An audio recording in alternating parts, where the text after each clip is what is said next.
અમદાવાદમાં ગઈકાલે મોડી રાત્રે સરખેજ વિસ્તારના ફતેહવાડીમાં ખૂની ખેલ ખેલાયો છે, જેમાં મિત્રએ જ મિત્રની હત્યા કરી દેતા વિસ્તારમાં ખળબળાહટ મચી ગયો છે। આ ઘટના પાછળ એવું કહેવાય રહ્યું છે કે સિગરેટ જેવી સામાન્ય બાબતે વિવાદ થયો હતો અને જોતજોતામાં મામલો બીચક્યો અને વાત છે તે હત્યા સુધી પહોંચી ગઈ। આ મામલે શું કહી રહ્યા છે ઝોન 7ના ઇન્ચાર્જ ડીસીપી હર્ષદ પટેલ, વિગતે વાત કરીએ। વૈષ્ણવજન તો તેને કહીએ જે પીડ પરાઈ જાનાને રે। નમસ્કાર દર્શક મિત્રો, નવજીવન ન્યૂઝમાં આપનું સ્વાગત છે। હું છું ફૈઝાન। આમ તો છેલ્લા થોડાક દિવસથી અમદાવાદ શહેરની કાયદા અને વ્યવસ્થાની સ્થિતિ ખૂબ સારી છે, મજબૂત છે, પરંતુ ગઈકાલે રાત્રે અમદાવાદના સરખેજ વિસ્તારમાં એક હત્યાના બનાવથી ખળભળાહટ મચી ગયો છે, જેમાં સરખેજના રોનક પાન પાર્લર 4 રસ્તાની સામે એક ગલ્લો આવેલો છે, ત્યાં જાવેદભાઈ નામના જે મૃતક છે તે પોતાનો મિત્ર જે આરોપી છે આ કેસનો શાહરૂખ તેની સાથે બેઠા હતા અને સિગરેટ આરોપીએ લીધી હશે અને પૈસા આપવા બાબતે શાહરૂખ અને જાવેદ બંને મિત્રો ઝઘડી ગયા, ઝપાઝપી કરવા લાગ્યા અને મામલો બીચક્યો।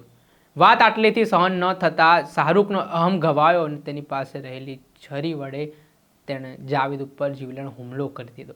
આ ઘટનામાં જાવેદ લોહીલોણ હાલતમાં જમીન પર ઢળી પડ્યા હતા। તેમને તાત્કાલિક સારવાર માટે લોકોના ટોળે ઉમટી પડતા તેમને હોસ્પિટલ ખસેડવામાં આવ્યા, પરંતુ વધુ પ્રમાણમાં લોહી વહી જવાના કારણે તેમનું મૃત્યુ નિપજ્યું છે।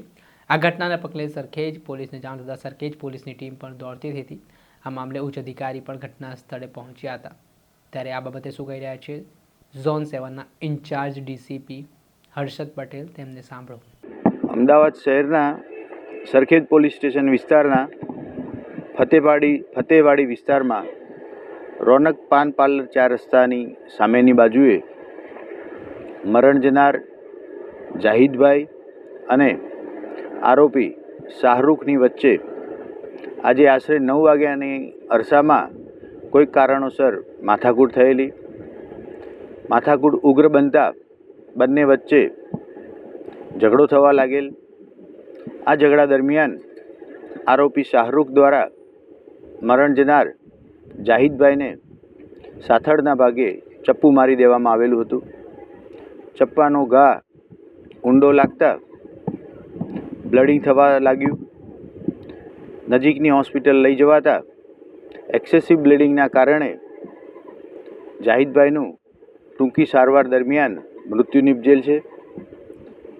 આરોપી શાહરૂખને પકડી લેવા માટે અને મર્ડરનો ગુનો દાખલ કરવા માટે થઈ હાલ સરખેજ પોલીસમાં કાર્યવાહી ચાલુ છે। આપણે સાંભળ્યા ઝોન 7ના ઇન્ચાર્જ ડીસીપી હર્ષદ પટેલ તેમના મામલે મોટું નિવેદન આપ્યું છે અને જે હત્યાના બનાવ સામે આવ્યો છે તે મામલે શાહરૂખ નામનો જે આરોપી ફરાર ચાલી રહ્યો છે તેને પકડવા માટે સરખેજ પોલીસની અલગ અલગ ટીમો કામે લાગી છે।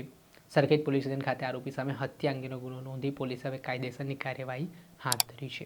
દર્શક મિત્રો, આવા જ નવા વિડીયો સાથે આપણે માહિતગાર કરતા રહીશું, એટલે નવજીવન ન્યૂઝ જોતા રહો।